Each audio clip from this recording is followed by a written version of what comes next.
Awesome. Welcome, everybody. It is wonderful to see you here. My name is Laura Dunham, and I am the Dean of the Opus College of Business here at the University of St. Thomas. And I am truly delighted to welcome you here today for our first Friday. We're going to be talking about entrepreneurs. We know that entrepreneurs just happen to be among the most resilient, gritty, determined people in the world. And I have to hand it to you all. You're showing your entrepreneurial mettle tonight by arriving and getting here through this icy cold, blustery evening. So thank you for being with us. First Friday, and I'm excited to tell you this is our first in-person First Friday since the start of the pandemic. So that is already something to celebrate. First Friday is a really important event in the life of our university. First Friday gives all of us an opportunity to come together, to take a moment at the end of the week, to sort of lift our eyes above all those pressing daily tasks that usually consume our brain, and to engage in ideas, and to learn from some of the most amazing innovators and change makers in our community. And to have the great pleasure of doing that among like-minded people, people who care about ideas, people who are here to learn from these interesting people we have in our community. So that is true pleasure and blessing and privilege of being part of a university community, and we are glad to have you all with us tonight. So tonight, we're going to talk about entrepreneurship, and we're going to meet some amazing entrepreneurs who are running family businesses, who are creating new and better products, who are confronting some of the biggest challenges we face in our society. That is important work. Here at the University of St. Thomas, in the Opus College of Business and in the Schulze School of Entrepreneurship, we believe that entrepreneurship and entrepreneurs are probably more important than they ever have been. You don't need me to tell you we live in a world of challenges.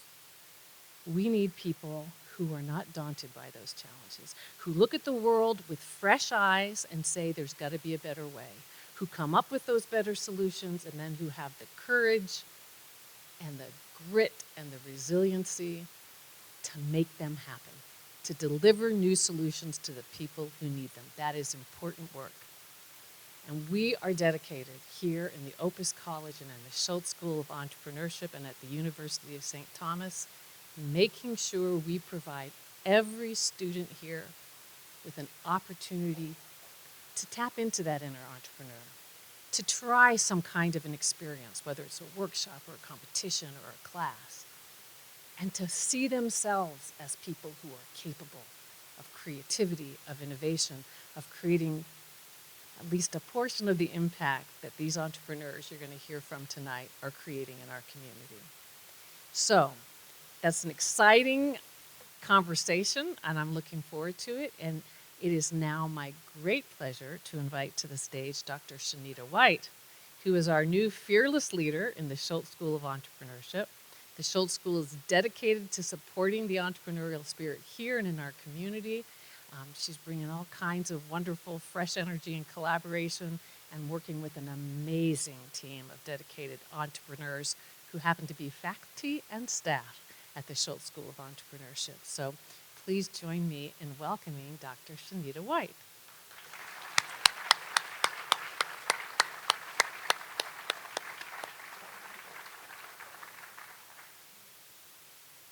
Thank you, Dean Dunham. Good to see everyone. That's a tough act to follow, I must say. But I appreciate all of you being here today, taking time out of your busy schedules to be here with us to have this great conversation with some of our Tommypreneurs. The Schulze School is dedicated to supporting entrepreneurial mindset and education, as well as supporting our students and our alumni in their venture creation and helping them with their startup businesses. It's very timely that we're doing this today because we have a group of Black entrepreneurs, Minneapolis-based, who are going to the Minneapolis Capitol today to talk about the support that they need for small businesses and the resources. So I think it's really timely that we're kind of having a similar, conversation about entrepreneurship on today as well. And the Schulze School is dedicated to doing our part to support the community and small businesses, and also supporting our St. Thomas students and alumni. You'll hear us say the word Tommypreneurs quite often because we love our Tommypreneurs.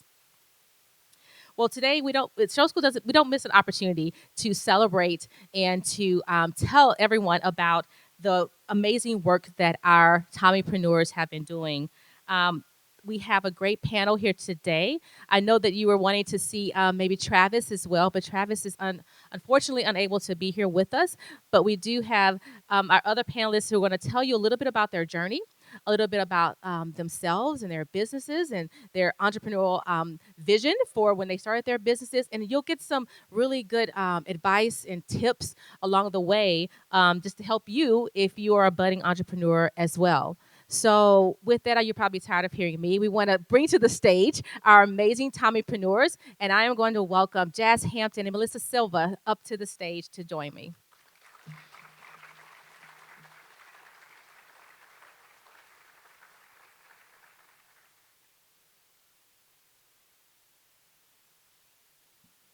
Okay, so we're going to have a good conversation. So I'm going to start with a few questions here for our panelists. And of course, I'm going to leave some time towards the end for you all to ask any questions that you may have of them.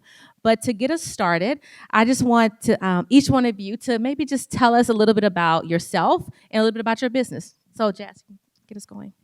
First of all, thank you all for coming out. I know it's freezing cold, and this is exactly where you want to be on a Friday evening, so I appreciate you being here. My name is Jazz Hampton, as it says behind me. I went to the University of St. Thomas. My undergrad degree was actually in computer science here in 2012, and then in 2015, I graduated from the law school of the University of St. Thomas as well. I was a litigator, an attorney. I call myself now a recovering litigator because it was a tough gig. And while I was doing that, I left 2 years ago to start a company called TurnSignl. In short, TurnSignl is a mobile app that anyone can have on their phone. With the press of a button when you're pulled over or when you're in a car accident, it starts instantly recording the interaction with the front-facing camera of your phone, and then video conferences an attorney to be on the phone with you during that interaction within 5 to 10 seconds on average. And our goal is simple, and it's three-pronged. It's to protect drivers' rights, it's to de-escalate these roadside interactions, and third, and most importantly, to ensure everyone, both drivers and law enforcement, can return home safe at the end of the day. Really appreciate you all coming, and I'm excited to talk more about the journey in entrepreneurship and everything Tommypreneurs. Hola, we should all be sitting at El Burrito Mercado, my family's business, sipping on margaritas right now. So my name is Milissa Silva. I am a first generation daughter of immigrants. My parents, Maria and Tomás Silva, are from Mexico, and they started El Burrito Mercado in a small 800 square foot location in 1979 on what we refer to as the west side of St. Paul. And here we are, 40-some, I lose track, 44 years, I think, this year. We will be celebrating. My father started as a young man, third grade education, selling food on the streets to make a living. And when they migrated to Minnesota, they had an opportunity to obtain a $10,000 loan with the help of church people and community leaders, and started this little mercado, like I said, 800 square feet, to sell tortillas and canned beans and have the staple items that they were craving. Because back then, there weren't all these little markets that we're now seeing popping up in the Twin Cities. And then that took off, and then they moved into a little location right next to it and added a kitchen and started making carnitas and tamales and salsa, and people fell in love with it. And then in 1995, we, with the city of St. Paul, were able to move into an old furniture building, Henley's building, that had been there since the 1800s, got remodeled, refurbished, and created a full mercado. If you've ever been to Mexico and you go to like the flea market or the mercado where they have like everything there, you can get bakery, carnes, house goods, animals, you can get everything there. That's kind of what they replicated, is just a tiny slice of that for people to enjoy Minnesota, especially for Latinos or Mexicanos who are far away from home, to get those ingredients and the food that they crave. And that's such a part of our culture and our tradition, and it's a part of experiences that we try and create for Latinos who are away from home here in Minnesota, and for non-Latinos to also help bridge some of the gaps that I think continue to exist in our society today. And so it's with great honor that I am now hold the position of CEO. I have for about 12 years, and 7 years ago my parents retired, and I now co-own it with myself, my sister, and my niece, her daughter. And we continue to be women-owned and family-owned, and you are all welcome. That was serious. Come sit margaritas on our patio, I hope, sometime this summer. I look forward to share a little bit more about our journey through this evening. Thanks for being here.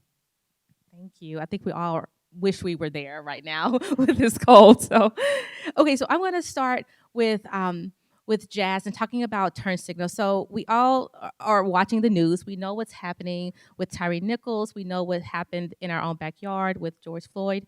And TurnSignl is very relevant, right, to what is happening. Can you talk a little bit about just the business of how, came up with the idea, the relevancy of it, and kind of how you build that trust with individuals to know that, okay, if I use TurnSignl, that I will be kind of taken care of, that someone will be there when I call? Yeah, our origin story starts actually in 2016. So I am one of the three co-founders. The other two co-founders are Dre and Mike, two Black men that actually grew up in Frogtown, right over here in St. Paul. Fun fact: Mike and I played football here at St. Thomas together. That's where we met. Roll Toms? Yeah, right? Roll Toms. That's a lie. We were on the team. We did not play. Oh, sorry. we didn't get much time. That's where I met Mike, and actually through Mike I met Dre, our third co-founder. That's been his best friend since they were 3 years old. So getting to know them over the years, and then when Philando Castile tragically lost his life right here in St. Paul, they grew up with the Castile family. They grew up playing sports with them, and they knew them intimately. And that's when these conversations started. Fast forward to 2020, and the tragedy happens in Minneapolis with George Floyd. And what happened was they actually called me first. And they said, Jazz, we're going to quit our corporate jobs, and we want to start a company to address these types of interactions to make them safer. And I was an adjunct professor at the time, and I was, like I said, I was a litigator, and I just launched into lawyer mode. I was like, tell me about pass-through liability and how are you going to form attorney-client privilege with them, and blah, blah, blah. And I went in. And at the end of the conversation, Mike was like, you have to quit and join us. You have to do it. And so we all did. We sat down with our respective spouses and asked permission, of course, and quit our jobs to start TurnSignl. What we were trying to do in that moment was address a real need that we were feeling, but that all of us had really unique experiences to set us up for success. My undergrad is in computer science. I'm a lawyer and a law professor at the time. Andre was a finance MBA focus. And he was working in a finance round where he could really easily transfer to be a CFO. Michael was in technology sales at Sony Electronics. Like, in this Venn diagram of all of our experiences and our work, it just made all of the sense in the world. It felt like we had all the individual puzzle pieces to put together to build something. And then to the last point about how we can build trust then with folks. It's coming from an authentic place of experience and knowledge in all of those places. Not only do we have knowledge of the law and technology, we also have knowledge of what it feels like to be a person of color driving. I've been pulled over 12 times in my life, and I'm yet to receive a ticket. The last part of that, though, is my brother graduated from Alexandria Tech's law enforcement program, and thinking about how we can make these interactions safer for everyone that's involved and de-escalate it from both sides of the interaction. If everyone feels safer going into it, then it's going to be a calmer and better interaction as well. And so conveying that is a lot of work. Try to get everything I just said into a 60-second TikTok. It ain't easy. I try. Go follow me on TikTok. But it's really important to try to communicate that to all of the stakeholders, whether they're end users or partners, business partners that we're working with, because they have to understand that when they have their child or their spouse or themselves downloading the app, that they're going to trust that it's going to be there for them in their moment of need. Absolutely. So you talked about creating value. So Milissa, when I think about your family starting the business at 1979, they saw a need, and even when you introduced yourself, you talked about creating value for your community, fulfilling the need in your community. So how have you been able to kind of grow beyond the original business and kind of, you talked to me about, you have a market and a deli, like, how did all that come about? How did you say, okay, we saw the original need, but we're still innovating and we're still growing and we're still trying to meet the needs that we're seeing in our community. Can you talk to us a little bit about how you kind of evolved over time? Sure. Well, because I'm a Tommypreneur. I love that, by the way. Right, absolutely. um, so my parent, fast forward to where we are, right at the existing location. They have the cafeteria style restaurant, the meat department, deli, bakery, staple dried goods and frozen goods. Very much pioneer in bringing some of the big brand names in Latin America, like Goya, La Costeña, Supremo, and pioneering that here in the Twin Cities. And then they started, as the Latino demographic started to grow in the Twin Cities, other small restaurants and mainstream, not just Latino owned, started coming and purchasing wholesale. Like, it just started happening. They were coming and buying cases of items and using them in their restaurants or reselling them on their shelves. My parents opened a wholesale business then. Fast forward, big companies like SuperValue, et cetera, see there's a market for it. They get into wholesale for the Latino market and take my parents' wholesale business out. But there was a learning lesson there, and the brand El Burrito grows. And then the demographic starts growing in southern Minnesota, Shakopee, Shaska area.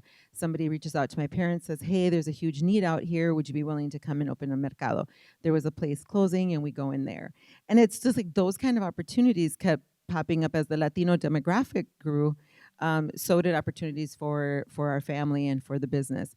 Well, and then so they did their entrepreneurial adventures. And then as our generation has gotten involved, we've also had where we now have a food truck that's out, and we're in Target Center with the Timberwolf games. We've had private label foods and Super Targets and Cub Foods, and so we've got all kinds of different experiences. While some of them over, and we're talking over the span of 20 some years. Well, a lot of those no longer exist. They have been a part of building who we are at I keep calling it the mothership, which is the El Burrito Mercado location in St. Paul. And I've now grown where we have we took over another building, we added seating, we added a bar, we purchased a patio, and continue to grow kind of the legacy. But I think it's always driven by there's a need to serve an underserved community. And then that continues to be the drive for, at least for myself, is how do we continue to gap these needs and be a resource. So it's a business, but it doesn't always feel like we think about it as a business when it's family driven and it's community driven. So how do you stay true to those family roots while also innovating and moving and changing with time? So how do you kind of balance that? So as I now lead the business, it honestly even comes back to experiences I had while I was here at St. Thomas, and even back to when I was in high school at visitation. And that is so many times being the only Latina in so many spaces. And I found that when I was able to share about my culture, share about my experience, share about my food, talk about posadas that happened during Christmas time or Cinco de Mayo or Dia de los Muertos, I was breaking barriers. I felt like I didn't feel like an outsider, and I carried that. I carry that mindset as I lead the business. How do we use this space to continue to be that? Because that's what my parents started doing. It was a lot of times because it was in a community. It was through church, and it was through a community center, and it was schools. We get a lot of school field trips that come in, and it's just beautiful to see how when we start talking about it, we get people in a room to start tasting it, and we talk about it, and they're making crafts with us or singing or dancing. How just the walls start to crumble just a little bit. And so I think for me, it's kind of keeping that vision. And we were talking a little earlier about mission statements, and that's kind of a part of our mission statement is providing an environment and an experience for Latinos and non-Latinos alike, and providing jobs. We have over 90 employees in our business. We so being a job provider, we are involved in the community. We volunteer, we sponsor, we donate, and so it's always coming back to where our roots are, and then seeing where there's opportunity for growth and jumping on those too. Amazing.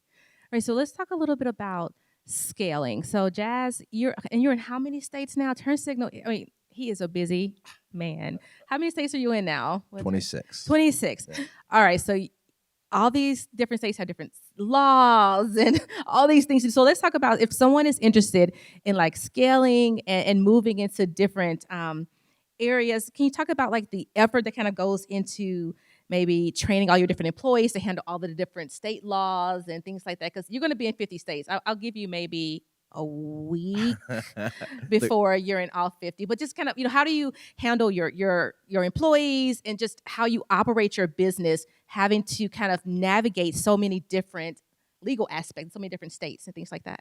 Yeah, I'm going to start with an anecdotal story that speaks to that exact question. For TurnSignl to work, when you press that button, if you're driving in the state of Iowa, what we do is the secret sauce. All of you signed an NDA right now. We call all of the attorneys that practice law in that state at the exact same moment when that button is pushed. And it's like first come, first serve for that attorney to get there on the line with that individual. So then we have to have the requisite amount of attorneys to feel comfortable about opening in a state. So what do you have to do then? You have to find enough attorneys in the state of Iowa that want to be on this service and answer. If you think about it, it's a lot like Uber.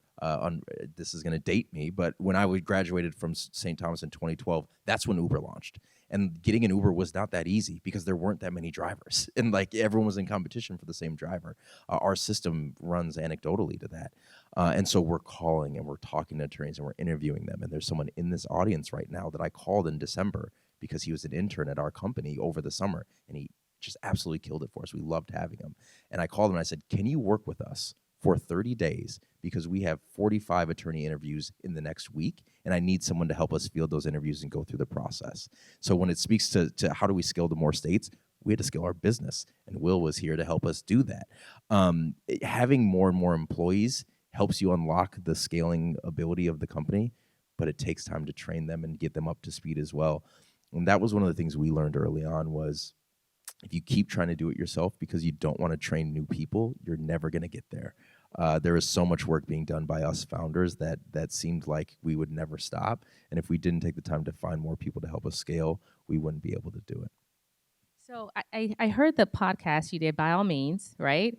And you talked a lot. You talked some about your revenue model, and I want you to speak to that because I think for my scholars here, my students in the audience, so you have a multimodal here revenue model. I mean, you have several different revenue streams. Can you talk a little bit about that? Because I think some people, some students say, "Oh, we're just going to do, our per unit sales, or we'll have our subscription model." But you're kind of doing a lot of different ones. Talk to us a little bit about how you're making your money, Jazz. I spent too much time in law school, so I'm going to be a little Socratic with it. I'm going to start with what we were addressing, right? So we need people to have this on their phone, and a lot of those people can't afford it. We're not a nonprofit. We're a C corp, and so I can't go to an investor and say I'm just going to give it away for free. It seems like a great way to make money. That's not a great way to make money. So we need people that can't afford it to have it. We need to get it in as many hands as possible. We need our customer acquisition costs to be something that isn't too high, especially early on. And so we started thinking about all of this, and we came down to 3 really simple verticals. The first is B2C. We need individuals that are sitting in this room to download the app. If you make over $40,000, you're going to pay $60 a year for it. That's how it works. It's like Netflix. If you use it 100 times or once, it's going to be the same cost. That's B2C. We need those individuals to have it. But if they can't afford it, we give it to them for free. How do you do that? Vertical number 2 is working with employers. So I sit down with iHeartRadio, Catholic Charities, the YWCA, accounting firms like Lurie, so many companies. I say, hey, listen, I saw that post you had after George Floyd or after Dante Wright or after Trey Nichols, and I see that you're working on DEI incentives, you're working on your employee retention during the Great Resignation, you're trying to build a more inclusive workplace. I need you to provide TurnSignl to all of your employees so they feel safe driving to or from work or their kids to a basketball tournament on the weekend. And go beyond that even if you can, and I need you to subsidize these members that can't afford it. So we have companies, Minnesota Vikings just wrote a check and said, hey, we want to provide coverage for people who can't afford it in Minnesota. Blue Cross Blue Shield of Minnesota said, we're going to cover entire cities that can't afford it so we can cover that. And when they download it, they know that Blue Cross Blue Shield did it for them while we're trying to get it into our employees' hands as well, right? That's vertical number 2. The third vertical, which is the one I personally run and I'm really passionate about, is integrations. There's no reason that if you're driving as an Uber driver, that when you're pulled over, you don't press the turn signal button that's within the Uber app. There's no reason that when you're driving and you look at your dashboard that you shouldn't have the turn signal button on there to connect to the 11 cameras that are within your Rivian car, right?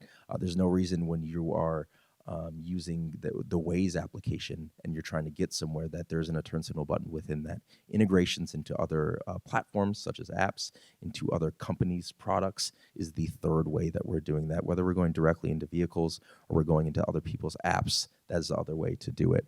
The most exciting of that is our companies like Uber or DoorDash, because it's a value proposition that's great for everyone. Okay, Uber, you're trying to convince people to be on your platform rather than Lyft. You're trying to convince them to stay. You're trying to give them every incentive on a really thin margin. Well, the premium driver should have turn signal. That'll keep them dedicated to your brand and what you're doing and maybe keep them away from going to Lyft. Same conversation with DoorDash when they're competing with Postmates or Shipt or anyone else. Those are the 3 verticals that we're really laser focused on right now. And there's about 1 million more that we try not to get distracted by. We were talking about that earlier. It's really hard not to get distracted by other opportunities when you think of insurance or fleet solutions and so many others. But there's a right place and right time, and you have to build accordingly. Right place and the right time. That's something we can definitely remember. So, all right, Melissa, as I learned more about you and your business, I said, all women owned, running. I'm like, yes. Multi-generational, yes. Family owned, yes, yes, and yes. And then I said, my family. Wait a minute. I don't think we could. I mean, I would be fighting with my cousins in the street. So how do you make this work? Talk to us a little bit about the highs, a little bit of maybe the challenges that kind of come with that dynamic of your business. It's all women owned. Drop the mic. Oh, that's it. I love it. No, joking aside, research shows that companies and organizations that are heavily driven by women in leadership roles are just more successful. They're just doing it better.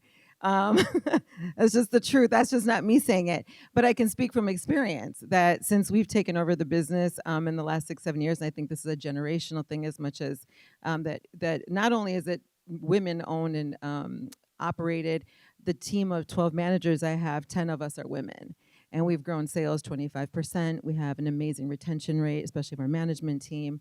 And they run and own the business like it's theirs. Every department is operated and like a mini business within the business. They're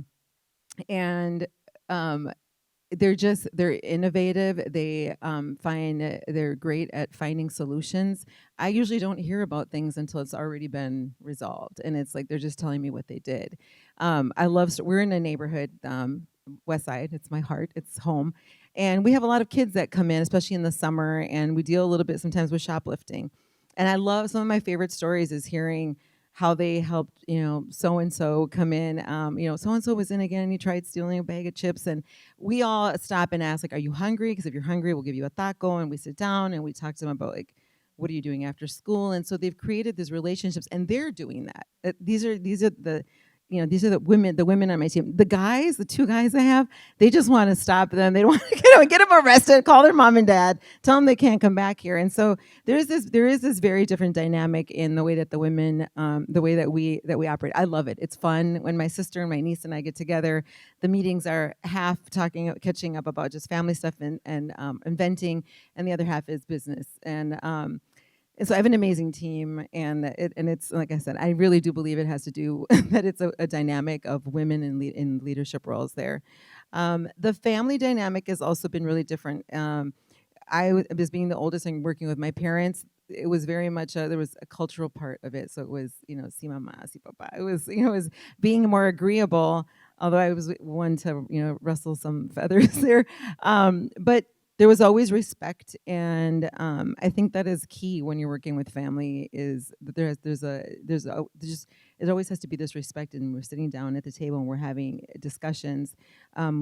It's as if we were different business owners. Not to say that we don't get emotional or we don't have disagreements, and a lot of times it's a we agree to disagree type thing. And at the end of the day, I sometimes have to say, well, I'm making an executive order decision because it gets to that, because it is a family and there is emotions and it is personal. It's not just business, but it is at the end of the day, you know. And so it's balancing the dynamics between everybody's, just like in any business, the different personalities and leadership styles, and then take on top of that it's your sister and it's your niece. So yeah, it's fun though. I love it. I wouldn't change it for anything. I've had other experiences. I worked, outside of St. Thomas. I was assistant to Mayor Norm Coleman at the time. I worked at General Mills for a little bit. I've done nonprofit. I've done different things, and I'm always driven back to the family's business. And this is where I'm at now. This is where I'm retiring. This is I hope to pass it on to my daughters here with me. I keep hoping one of them are going to step up and take over. Intent, yeah. So, but I love it. It really there is in spite of some of those very difficult dynamics in the family business and in the community area we're at. The business is just where my heart's at. So, Well, shameless plug. The Schulze School does support family businesses. John Kymick. Thank me. There you go. So, we do have that support for any of you who are working in a family business as well. So, yeah. Okay. So this is to either one of you who wants to kind of, jump in first with this one. So think back a little bit as you've been growing your businesses. What has been like one or two kind of pivotal decisions or moments that kind of shaped or changed something or like leaped you forward or something like that as you were growing your business along the way? Can you think of this kind of like a pivotal time? This one's a little unique to kind of like the startup world that we're in. Ours was so we all have great corporate jobs and we quit and we have to raise money because building a product is really, really expensive. Can you hear me? Yeah. Okay. And so we had to raise money. And so the start of that process was daunting. Like my calendar, I would have investment conversations. Don't make me start screaming. I'll do it. We would have investment conversations literally from 8:30 in the morning until 6:30 at night, over and over and over again. And thankfully, I love doing that work. No one likes raising money. I love it. It feels a lot like being a litigator. Like you go to court and the judge is 30 years your senior and has been doing this for a long time, is definitely smarter than me when I was walking in the court. And they just drill you with questions and you have to have your evidence. You have to say, look at exhibit 32. This is why I'm confident in this. And raising money is the exact same way. You go into a room and they're like, tell me about your go-to-market strategy. And you're like, here's my evidence. Here's why it's really great. They say, tell me about your projections. Here's what we're projecting. They're always wrong, but here's why I think that they're right? And having those conversations was a big pivotal change for us when those started clicking and making sense. I will say this, anyone who's in the entrepreneurship program here, you're incredibly lucky. I was not in it, and I did not know how to run a business, and I did not know how to make a pitch deck. I did not know what I was doing. To look back now at those early pitch decks is embarrassing. It was not good. But when we finally started to understand how to have the conversations and speak to why we thought our business would be successful and how it was going to be successful was a really big change. And I'll never forget, we had our first $500,000 investment. And like it was a individual who I had never met before in my life. And then after an hour and 45 minutes, he was like, I think I'll write a check for $500,000 if I can just see some paperwork. And that moment, like I was like, yes, oh, thank you very much, sir. And I got up and started screaming. And I was going nuts. And that was the moment, because that was the first time for us that we realized it's not just us and this group in this room that thinks this is a good idea. There's proof points outside of us and there's support for that. And that like gave me so much energy. My wife was annoyed with me for like 3 weeks that I wouldn't shut up. And that was a really big turning point for us because it showed someone else believed in what we were doing as well. Absolutely. How about you, Melissa? For our family business, I think the pivoting moment from ownership from my parents to us was the restaurant was really taking off. It was kept growing. We kept adding little pieces to it, and we were at this point where I was like, we can't keep up anymore. I was constantly butting heads with my parents, trying to convince them to invest in expanding the coolers, the freezers, the kitchen, doing things to operation-wise to better serve the growing business. and it was at that point where it was like they're like, well, we're done. We're done taking out any loans. We're done investing. We're done. I'm like, well, I'll do it. I'm ready. And so it was one of those conversations where where we sat down and actually had to look at what was needed in the business. Those conversations about they were at a place in their life where they were thinking retirement and getting out, and we were getting started. And so it was sitting down and kind of forcing their hand to the paper a little bit, but it all worked out well at the end. I would say the other another big pivoting moment for us was during the pandemic. We hit and talked a little bit about it, and unfortunately how there's a lot of small businesses, especially BIPOC-owned businesses, that were affected drastically, some of them which no longer exist. And we were really fortunate to have the Mercado because people were still buying groceries. But there were a lot of really tough decisions to make at that time, and it was a snap at the moment. And again, kudos to our team that was just constantly on it and dealing with the face mask wearing and just everything that came with it. So, but I think that could have gone a really different way really quickly had we not reacted as quickly as we did as well. And thankfully, here we are and growing and thriving. But I would say those were kind of two pivotal situations for us. Yeah. That's amazing. So you both talked about, you mentioned your wife and your other partners, your founders, and Melissa, you talked about your community and your family. So we know that entrepreneurship, you can't do it by yourself, right? It takes a village. So talk a little bit about maybe the mentors, the people you've met, your resources, who kind of comprised your village as you're, I don't want to say you're done. You all are growing and expanding and doing amazing things. So who's kind of in that village? So for those, younger entrepreneurs, how do you build that network? Yeah. I have a huge village that is running behind TurnSignl. And I think part of it is people who really get behind it because of the mission. People get behind the business idea as well. But it really helped because, again, none of us were entrepreneurs. Like Sony Electronics, lawyer, Spire Credit Union. Like, we were not entrepreneurs in any sense of the word. And so it started with there's a building in Minneapolis called Twin Ignition. It's a co-working space. It's just for startups. It's like WeWork, but you have to be a startup. And I see a few people from Twin Ignition in here right now. They were there to help us, teach us what we didn't have the opportunity to learn in college because we didn't take those courses.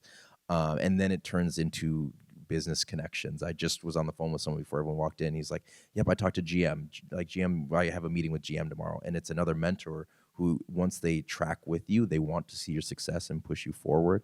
And the way that I always say you form those relationships is going to the areas that you're in. So if it's ours, it's mobility. Like, mobility is anything with wheels or wings that moves, right? Or you travel on. In the mobility space, I find people in that space and I say, hey, I just want to learn about what you do. Nothing about TurnSignl. I want to sit down and learn about how you integrated into vehicles. I want to learn about how you built a business that spanned across 50 states.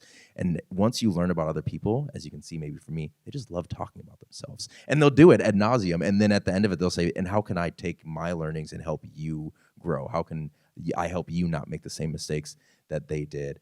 And then, of course, like, the family dynamic is really helpful as well. My wife is incredible, and we have a 5-year-old, 3-year-old, and 1-year-old. So I have like a full plate. And my wife works for Speedo USA and probably works more hours than I do. So, like, our entire extended family is incredibly helpful. Hearing your story about your family as well, I feel like it's really similar. But that's whether it's mentors that I actively meet with and learn from, and then family is the village that kind of keeps us going. So for us, obviously, it's been the family. I mentioned that when my parents started, it was church, and it always has been church leaders, community leaders. As the generations have evolved, our own mentors, Dr. Carla, and different Latino leaders in the community, people like Pam, who's here supporting us, that help with supporting BIPOC-specific businesses, and programs like MITA. So, and we worked with Hubler program for family businesses that we learned about through St. Thomas. There's Women Ventures. There's different programs that I've participated in for learning opportunities, financing. I love working with community-owned banks. They were there for us during the pandemic, especially, and reaching out and making sure we were aware of programs. And so when I'm meeting with other small business owners, it's also I'm constantly encouraging them to make those connections, get out and network, because those people are constantly bringing opportunities. They're out there advocating on your behalf, and I have a huge family here in the Twin Cities, and so definitely it's been the village is family, it's community and mentors, and for us, fortunately, it's generations of different kinds of mentors throughout the years and programs that have been around for a long time that we've been able to tap into as well. Yeah, I could go on for like an hour about Yeah. the programs and groups that are available to help like that. From obviously, I'm looking at Bruce. There's funds that will invest in Tommy graduates specifically, invest in your company. There are from Groove Capital that'll invest in your first check in. From G Beta, the incredible work they do teaching entrepreneurs how to grow their businesses as well. The Minnesota ecosystem is so strong for supporting entrepreneurs, and there's a million different programs that you can reach out to, connect to. And Minnesota Cup, there's a million things you can do, and the list is long. And we were in so many accelerators and startup like functions, and tapping into those networks is really, really important because it just further connects you to more people that can help your business grow. That's great. I hope you wrote down all of those names all those businesses and names and contacts, because those are all amazing organizations that can help our startup companies. So at this time, we're actually going to shift over to the audience and see if any of you have any burning questions that you would like to ask Melissa or Jazz. And I don't know if we're going to go around with the mics, or yeah, they're grabbing some mics now, I think. So do we have any questions in our audience? Oh, there's one. Yeah, Kate. They're going to come down.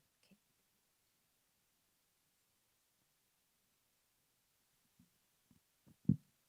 If you could give one piece of advice to your college-age self, what would it be?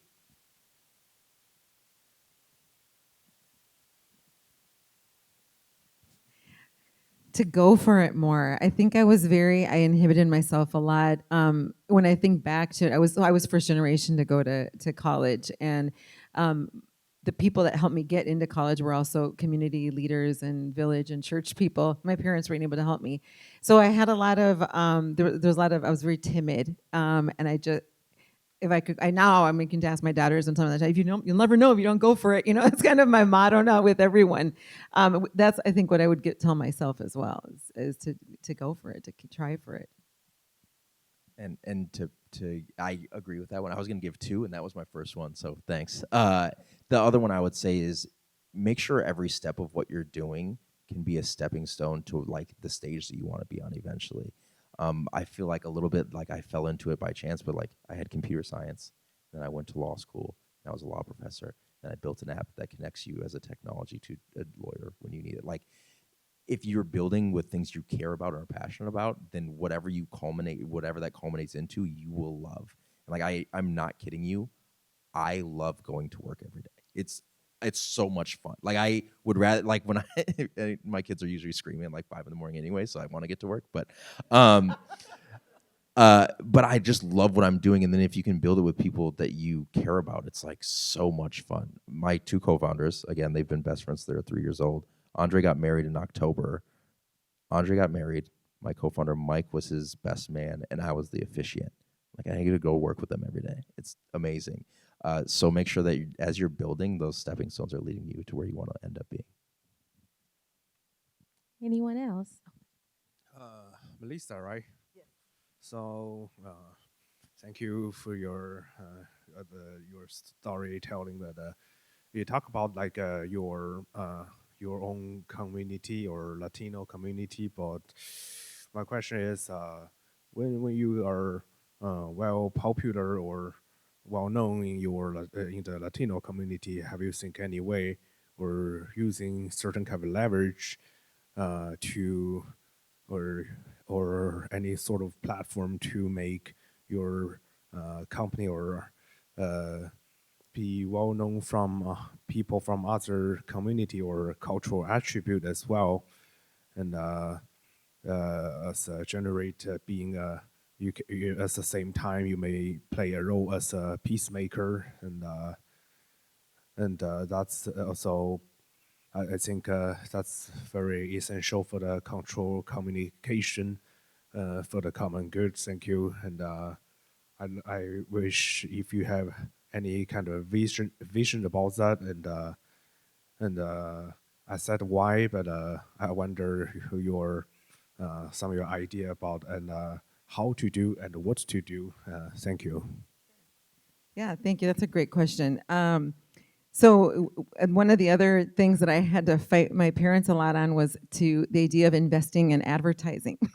They didn't want to do it, and then back in the day, it was always word of mouth, and our communities are very tight and I think supportive in spreading word of mouth.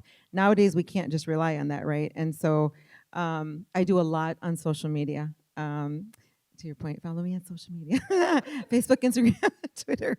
No, we do a lot on social media for the business. I do it myself. I put myself a lot out there personally and share a lot of vulnerable stories, trying to connect and inspire other entrepreneurs, other women, especially women of color, and because I'm a huge believer about sharing about our culture helps bridge gaps. And so if I understood your question, it was kind of what are platforms that I use to get the word out about the business. And I do project and budget for some advertising, and I do it mostly on mainstream.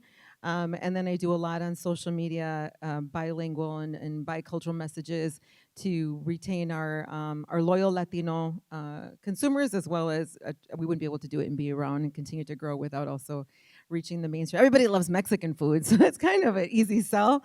But I would say that diversifying the platforms and investing in advertising as well has been something that generationally has been something I had to introduce to to the family to get on board with. So thanks for the question.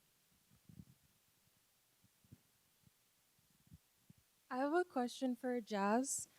My first question is, what pitfalls, if any, did you have, and what kept you motivated to keep going on? And also, sorry, and how did you know that product was the one? I'll start with the easy one. How did I know the product was the one?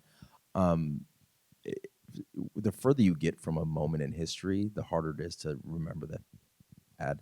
But feeling that I had in May or shortly at the May 25th when George Floyd lost his life, like that feeling was like so strong, like in me. Like I'll never forget where I was in bed when I like watched that video, and people were calling me and they're like, will you come sit on this panel about how we can like better bridge the gap between these communities? And can you come? And I was sitting on these panels and I was up there and I was saying like, we need to improve. We need to talk about qualified immunity. We need to talk about this. And like a lot of we need to talk about and know we need to do. And like, yeah, we need to change legislation. Yep. Okay. But what can I do now? What can I do that my dad didn't do in 1965? What can I do that his dad didn't do before him?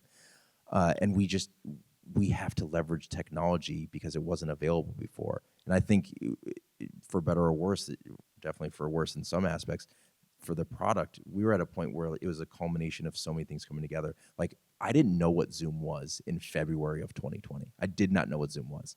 Now I use Zoom literally 10 hours a day. The video technology wasn't there, nor were people's adaptability to be using it all the time. Now it is.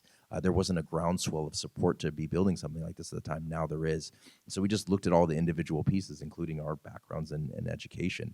And like it was just the middle of the bullseye of the board the product was. And so that, and I always talk about, I've been pulled over 12 times. The last time I was pulled over, I was in a small town where my wife is from. This is a long story, sorry. I was in a small town where my wife is from, and I was pulled over, and the officer asked me to step out of the vehicle, and I did. And he asked me to, he's like, I don't think you're sober right now. And I was like, okay.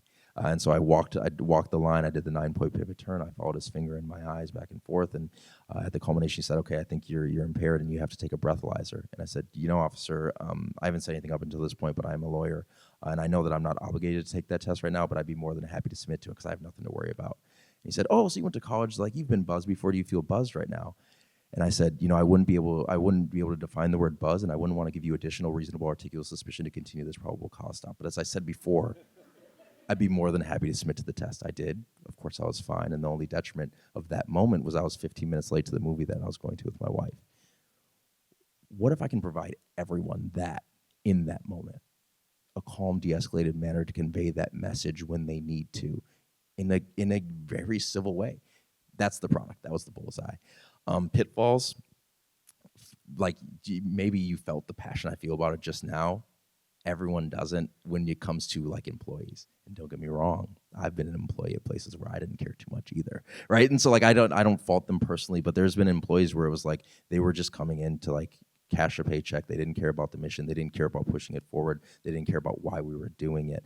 And trying to motivate those people to work hard then is difficult. That was a pitfall, and having really hard conversations with folks in that situation is hard. And that was a struggle for me. I'm like such a people person, and I don't love having conflict on a personal level like that. I will in court all day, but not like with an individual like, yo, why aren't you coming to work? That was tough for me. And being the leader of the company, it fell upon my shoulders in a way that it was hard. So like having to let someone go was hard, but it was better for the business, and I had to keep that in mind the whole time. And that was definitely a hard aspect for me, one of the pitfalls for me. I think there was one in the front there too. Yeah. Oh, Should I go? Okay. One of my questions is, right now I'm a small business owner, and I primarily do my business online, mentoring girls. And I'm kind of struggling because my service is premium, and so I'm looking for corporate sponsorships. So I was wondering if you could share a little bit about how you started working with other companies to subsidize your costs for the people you work with. Thank you.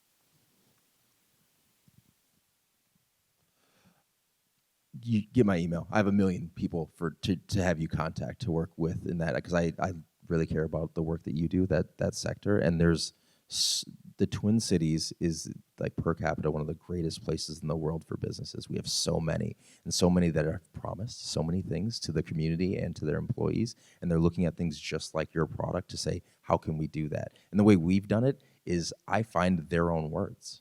We always say we gotta go fast. You have to find a company that agrees with you and will move fast, and then the individual within that company that's gonna move fast with you. You can't dawdle and just wait and call someone who doesn't care about what you wanna do. And so what we do is we find the companies that we think will move fast, and then find the person within it that will move fast based on their words that we can find on the internet. And then when I sat down with Caribou Coffee, I was like, this is the post you made on on May 26th about George Floyd. And these are the words you said. Thank you for saying those words. Can I help you fulfill your goals around these words? That's fast. And there are so many people, like literally I'll connect you with, that I think that could really help you do just that. There's a lot of businesses in the Twin Cities that have made promises and are genuinely looking to fulfill them. They just don't know where to look. You have to find them. The only thing I would add to that, I can't relate to that, but if you haven't already plugged in with organizations like NABO and Women Ventures, I know that they're great assets and resources available for enhancing that as well.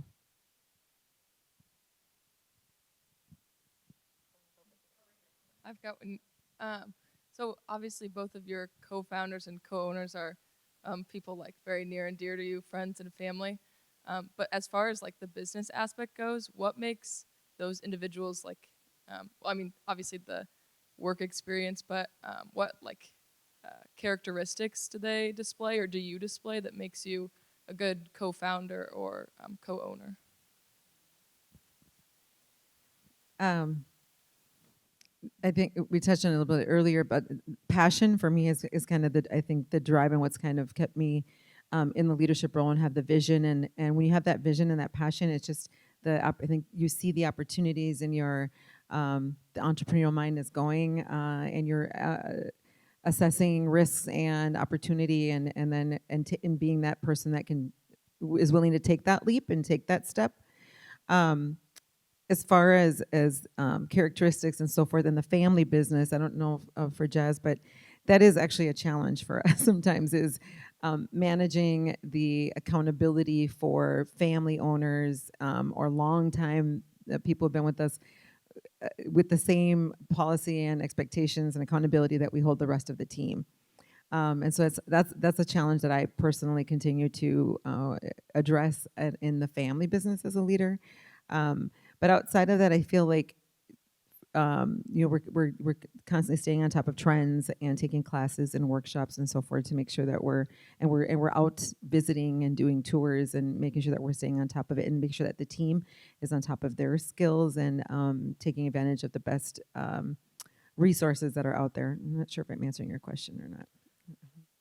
We as co-founders are really different in a lot of ways, and it complements each other, and sometimes that makes us butt heads a little bit. But for our business specifically, I always talk about three things. Like, you can be really connected in the area we're trying to be. You can have all the friends that work in HR that want to give TurnSignl as a benefit. That'd be helpful.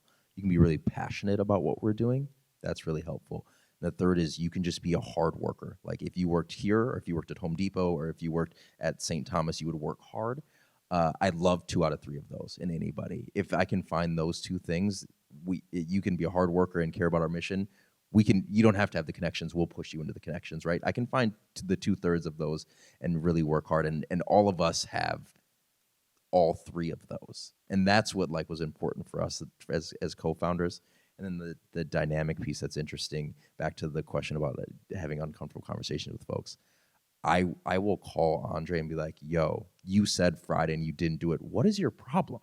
And that, our ability to be super direct with each other is incredibly helpful. I know that having family businesses are hard and co-founders are hard, but I can talk to them in a way that's direct and cutting through the, per my previous emails, you said, right? And having that ability with co-founders is super, super nice. It is something that I don't, I appreciate that we can have that dynamic between each other.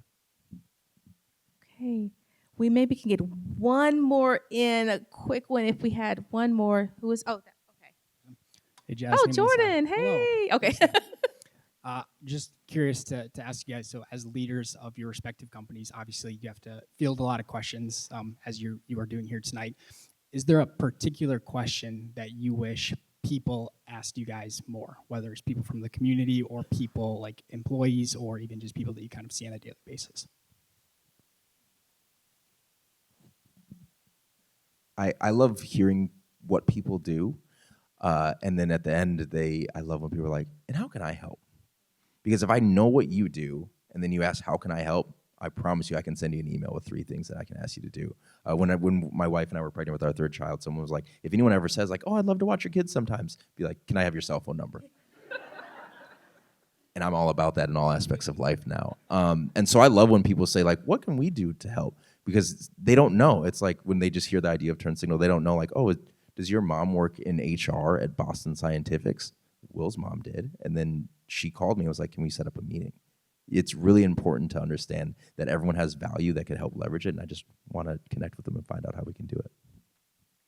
I don't know for me if it's so much a question, because I feel like I get asked that, especially I interact every day with a lot of community members that come in and neighborhood, and we do get asked that. We're fortunate that we do.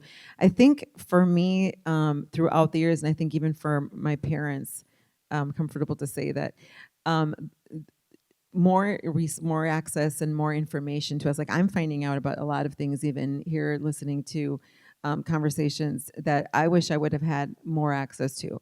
And so maybe the question is there information we can help you obtain for financial resources, for education, for training, for policy, for legal advice, and especially as a business like ours that's grown from something that was just my mom and dad and 800 square foot, I didn't know I needed to have access to an attorney, to an accountant, to a financial advisor, and all of these things that I'm figuring it out now on my own. So I think having people that already have been there to come and say, hey, have you thought about you need to have a will, you need to have all these different things that we didn't have to have before. So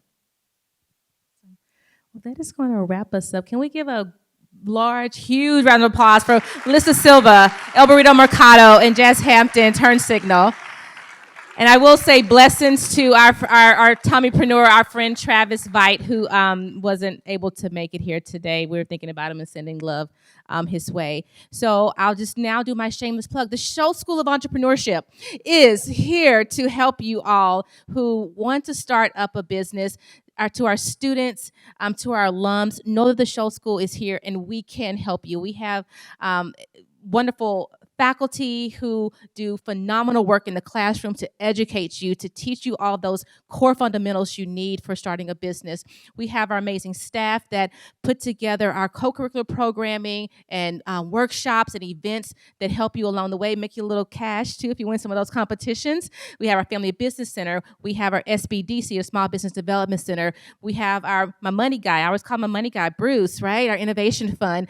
So we have a really wide array of individuals and resources that can help you. And so please do call us. Call me. Call anyone that works for the Schulze School, and we are more than happy to help you. And so with that, I will say thank you all. Let's go have some drinks. Let's go eat some. I heard there was meatballs out there, which I'm like, yes, and yes, and yes. So again, thank you so very much. And let's go outside and network and have a great conversation to extend our conversation. Okay.